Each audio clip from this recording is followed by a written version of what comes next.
I'm Lydia, and I've lived a life that's straight out of a storybook, minus the fancy trimmings. I was a teacher for most of my years, shaping minds and wiping noses. Life took a sharp turn when I lost my husband, Tom, in a car crash. Our son, Michael, was just 7 then, and he became my whole world. When my folks passed, they left me a bit of money. I used it to pay off debts and bought a snug little house in the suburbs. It was just me and Michael against the world, and that was enough for us. Now Michael, he grew up smart and kind, every mother's dream. He got himself through college studying computers and landed a decent job right out of school. What's more, he chose to stick around at home. I never minded, the house felt fuller with him in it. Things took an unexpected turn when Michael met Jessica. She was a sharp one, tall, with a head full of curls and a smile that seemed to know more than it let on. I wanted to like her, I truly did. But something about her just didn't sit right with me. The day he brought her home to meet me, she was all sweet talk and compliments. "Mrs. Connor, your home is absolutely lovely, so warm and welcoming," she exclaimed as she toured the living room. "Thanks, dear. We like it cozy around here," I replied, trying to make her feel at home despite my reservations. Over dinner, their news dropped like a lead balloon. "Mom, we've been thinking about the future a lot lately, and, well, we're getting married," Michael announced, his eyes bright. I nearly choked on my water. "Married? That's wonderful." I managed, my voice a bit too high. Jessica beamed, reaching across the table to squeeze my hand.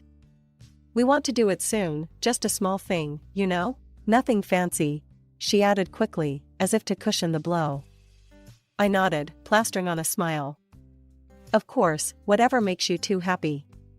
But as the wedding plans rolled on, and Jessica's true colors started showing when she thought I wasn't looking, I caught snippets of phone conversations, bits of her saying not so nice things about me.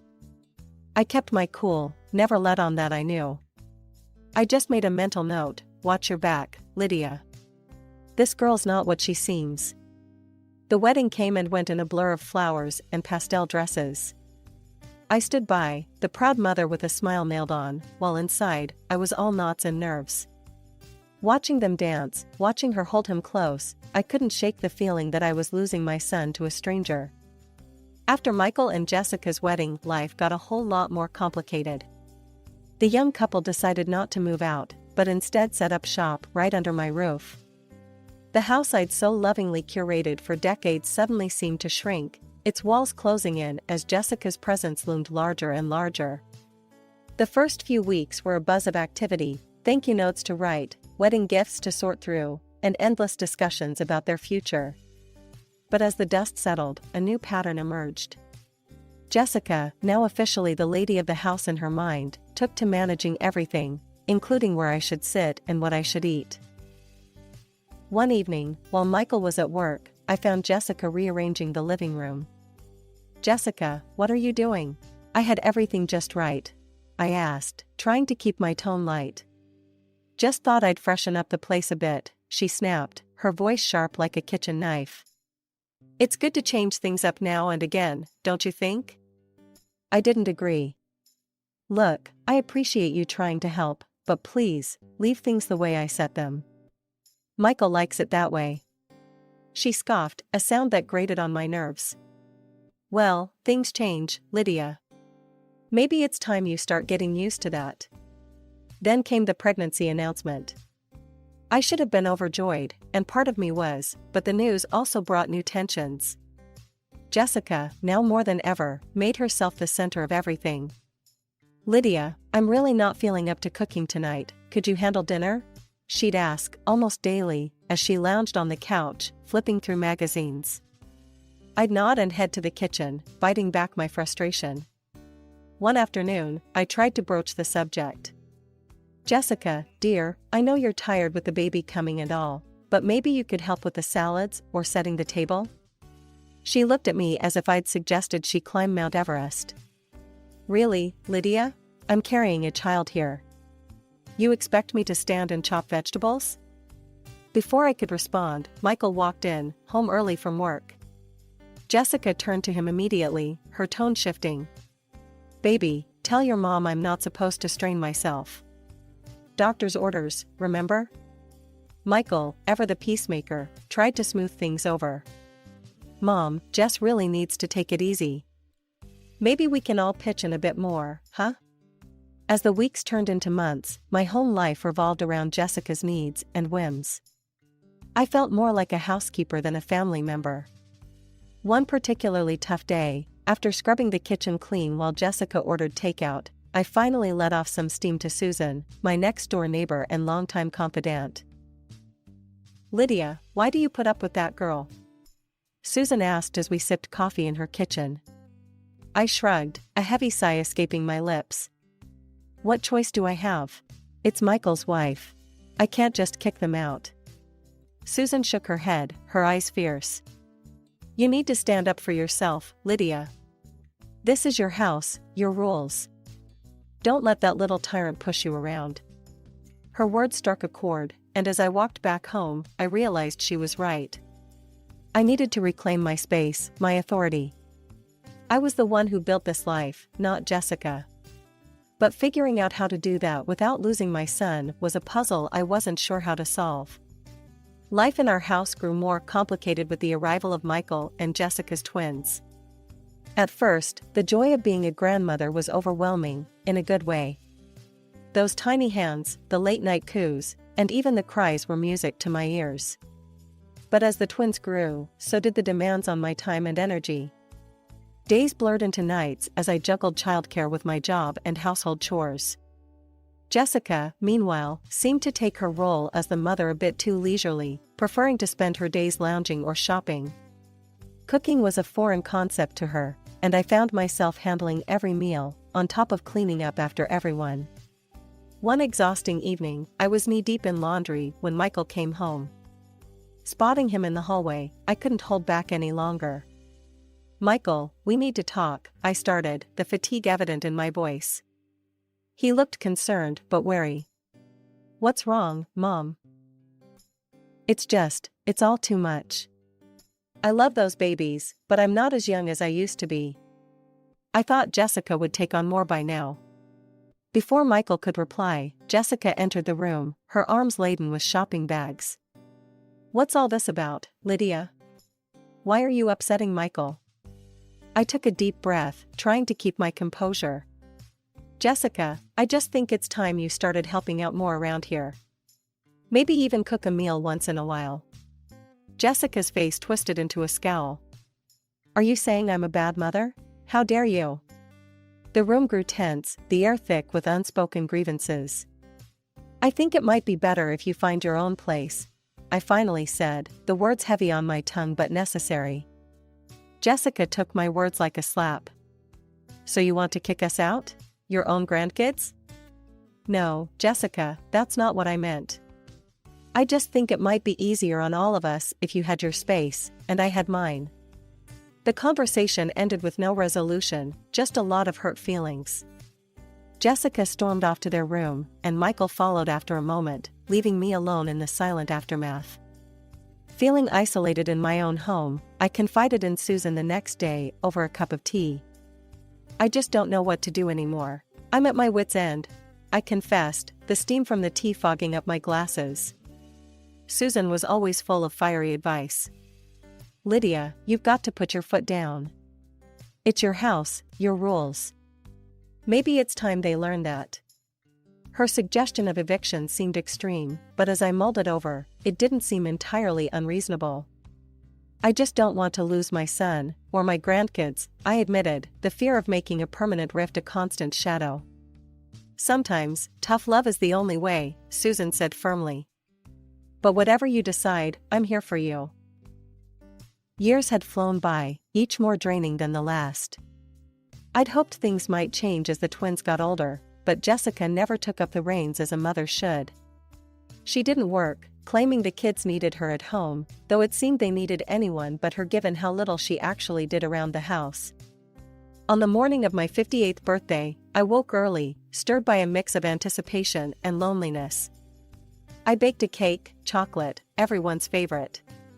I decorated it with the simple tools I had, thinking of the small pleasures that used to light up Michael's face when he was a boy. By the time the afternoon rolled in, the cake sat on the counter, its sweet aroma filling the kitchen. I waited, listening for the sounds of the car pulling up, the kids' laughter spilling in as they returned from kindergarten. But the door that eventually opened brought in no joyful noise, just Michael and Jessica, their faces strangely tense. "Where are the kids?" I asked, a frown knitting my brow. Michael looked away, and Jessica, ever so blunt, answered, "They're at my mom's. We thought we'd take the weekend off. Just the two of us." Jessica poured herself and Michael a glass of wine without acknowledging my offer. They clinked glasses right there in the kitchen, a silent toast to their getaway. Then, Jessica turned to me, her voice cold as ice. "Lydia, would you mind keeping it down this weekend? We really need some quiet." Stunned, I stood there, holding the cake knife, feeling like a stranger in my own home. "This is my house," I said, the words heavier than I intended. "And it's my birthday." Jessica scoffed, her voice sharp. "Look, Lydia, just stay in your room and keep out of our way. We want to enjoy our weekend." Michael didn't meet my eyes. "Mom, please, just this once." The pain of his betrayal was sharper than any knife I'd ever held. "Your once is every time, Michael," I whispered, my voice cracking. They didn't listen. Instead, Jessica walked up to me, took my arm, and led me to the door. "You know, we're already tired of you whining.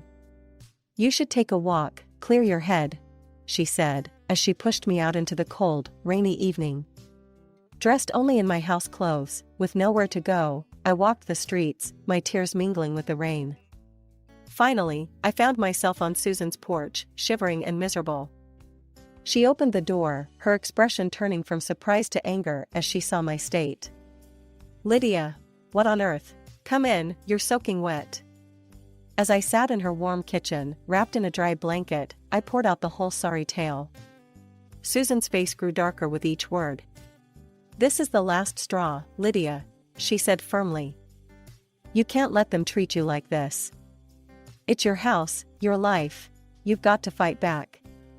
Her conviction was a lifeline thrown into the turbulent waters of my despair. "But how, Susan? He's my son. I don't want to lose him." "You've already lost him if he can treat you this way. Let's call my brother, the lawyer. We'll see what your options are." I nodded, feeling the first stir of resolve. Susan made the call, and her brother agreed to meet me the next day. Sitting in her cozy living room, I realized I was afraid to go back to my own home. A place where I was unwelcome on my own birthday no less. I trudged back home late that night, heart heavy and clothes still damp.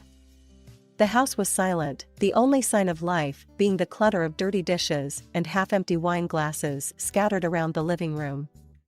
I didn't bother cleaning up, I was too spent, both emotionally and physically. Instead, I went straight to my room, locking the door behind me.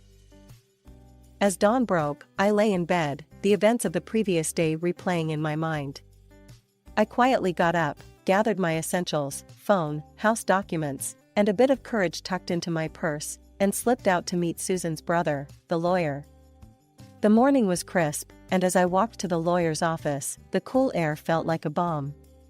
Susan's brother greeted me warmly, his office a stark contrast to the chaos of my home. "Lydia, let's sit down and talk this through," he said, gesturing to a chair across from his desk.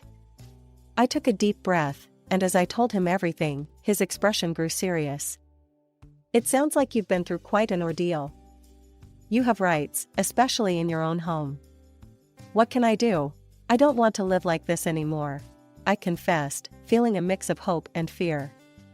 "Well, we could start by looking into Jessica's past. There might be something there. And, if you're serious about this, we can file for an eviction notice. It's your house, after all," he advised, his tone professional yet empathetic. The thought of evicting my own son and his family was heart-wrenching, but the lawyer's words rang true. It was indeed my house, and I deserved peace. "I'll do it. It's time I stood up for myself," I declared, the decision firming up with every word spoken aloud. The lawyer nodded, drafting the documents as we spoke. He moved quickly, and before long, he had filed a petition in court to evict Michael and Jessica. The court process was brisk, and to my relief and simultaneous heartbreak, the judge sided with me. My claim was justified. I was granted the eviction. The day they moved out was one of the most painful days of my life. Jessica was livid, hurling curses and threats as she packed. "You'll regret this, Lydia. You've not seen the last of me," she spat, her eyes wild with fury. Michael, my own son, wouldn't even look at me. His parting words cut deeper than any knife. "You've crossed all boundaries, Mom. I never thought you'd actually go through with this." The weeks after Michael and Jessica moved out were quiet. The kind of quiet that lets you think too much, wonder too much. But then, one ordinary Tuesday, a phone call shattered that silence and sent ripples through the rest of my life. The caller was the private detective I had hired at my lawyer's suggestion. I remember fumbling with the phone, my hands shaking slightly as I answered. "Mrs. Connor, I've found something you need to see." The detective's voice was grave, urgent. "What is it? What did you find?" I asked, my heart pounding. "I think you better sit down for this," he replied. I perched on the edge of my armchair, clutching the phone tighter. "I'm listening." The investigation into Jessica's past turned up more than we bargained for. She was not only a known fraud but is also suspected in the death of her first husband. The police couldn't prove anything at the time, and she walked free. My breath caught in my throat. "And? There's more. She had a child with her first husband, a boy. She abandoned him right after her husband's death. And regarding her husband's fatal car accident, we found new evidence. It appears she might have been directly involved." I felt a chill run down my spine. "What kind of involvement?" "She tampered with his car. We tracked down the mechanic who worked on the brakes. He's been carrying this guilt for years, and now, he's ready to confess. He claims Jessica paid him to tamper with the brakes." I sat stunned, unable to speak for a long moment. This is monstrous. My son and grandchildren. I need to go to the police. They need to know all this. "That's the right step, Mrs. Connor. I'll send over all the evidence we've collected." Hanging up, I felt a storm brewing inside me. With the dossier of evidence in hand, I went straight to the police station. The officers were initially skeptical, but as they sifted through the documents and listened to my account, their skepticism turned to concern. "We'll need to take immediate action based on this new evidence," one of the detectives said, his expression grim. Days later, I watched, heart in mouth, as the police arrested Jessica. The scene played out on the evening news, cameras flashing as she was led away in handcuffs. Her face was a mask of fury and disbelief. Back home, Susan sat beside me, her hand gripping mine. "You did the right thing, Lydia. It had to be done." On the screen, reporters buzzed around the police, speculating, questioning. I felt a mix of relief and sorrow, relief that the truth was out, sorrow for what it meant for my son. Michael, poor Michael. He had been duped, dragged into a nightmare, by a woman he loved. How could she have hidden all this? How could I not have seen? I murmured, more to myself than to Susan. "Sometimes, we see only what we want to," Susan replied softly. "But you've possibly saved more lives, Lydia. Remember that." After Jessica's arrest, Michael took on the full responsibility of caring for the twins. He was drowning in legal fees, desperate to prove Jessica's innocence. It wasn't long before he came knocking on my door, the son I'd raised alone, now a weary, desperate man. He looked exhausted, eyes hollow, when he asked, "Mom, I need to borrow some money for Jessica's bail. The lawyers are bleeding me dry, but I can't let her rot in jail."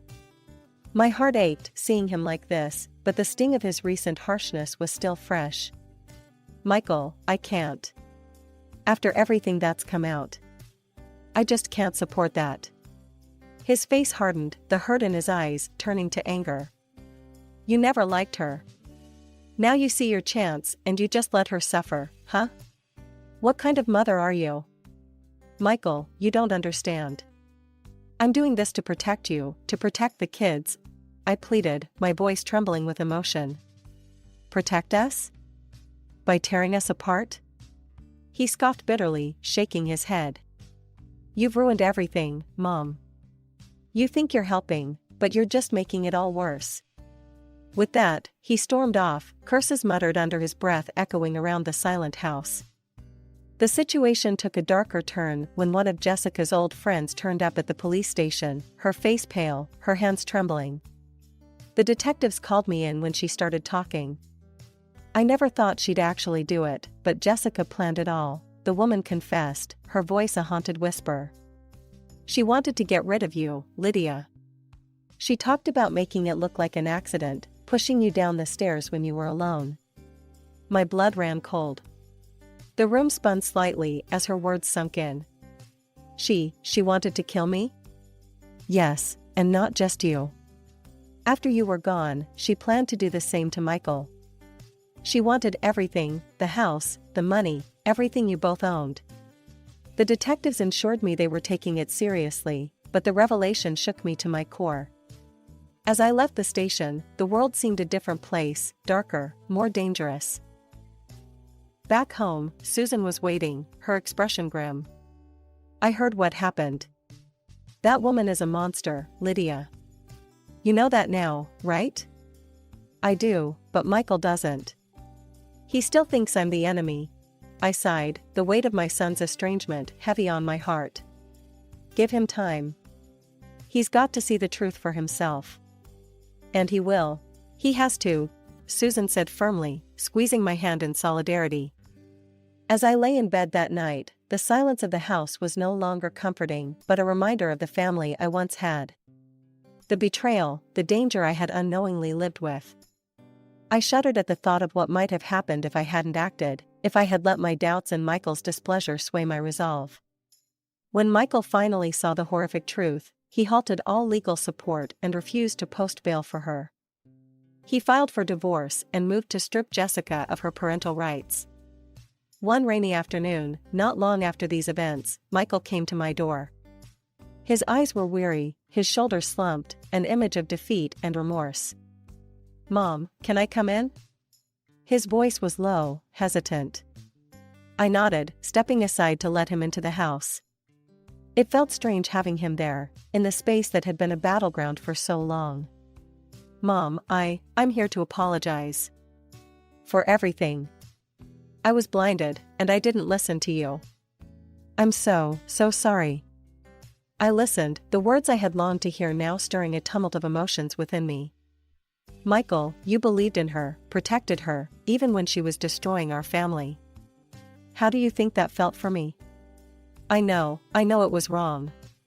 I can't even begin to understand how much I hurt you, he replied, his voice cracking with the burden of his guilt. And the children? I pressed, needing to know they were safe. They're with me now. They're safe, I promise. Jessica, she won't be able to hurt them anymore, he assured me, determination stealing his features. I nodded, the information settling some of my fears. And what do you want from me, Michael? He swallowed hard, looking down at his hands before meeting my gaze again. I hope that we can start to rebuild. I miss you, Mom. And the kids miss their grandma. I took a moment, the decision heavy on my heart. I want to see the grandchildren. They shouldn't suffer because of all this. But you, Michael. I'm not sure I can forgive you. In the days that followed, I spent more time with my grandchildren, cherishing their laughter and the joy they brought to the quiet house. Their innocence was a balm to my worn soul, and I was determined to raise them differently, to instill values that perhaps I had failed to fully instill in Michael. Susan, ever my rock, stood by me through it all. You're doing the right thing, Lydia, she would say during our long talks over coffee. You're strong, and now you're free to live your life on your terms. She was right. I had learned a hard lesson about the dangers of losing oneself in the care of others, of ignoring one's own needs and rights. Now, I was rediscovering who I was beyond being a mother and a grandmother. Reflecting on everything that had happened, I was grateful. Grateful for the truth, no matter how painful it had been, and for the chance to start anew. Life was different now, richer and more mine than it had been in years. I was moving forward, one sure step at a time, on a path that was entirely my own.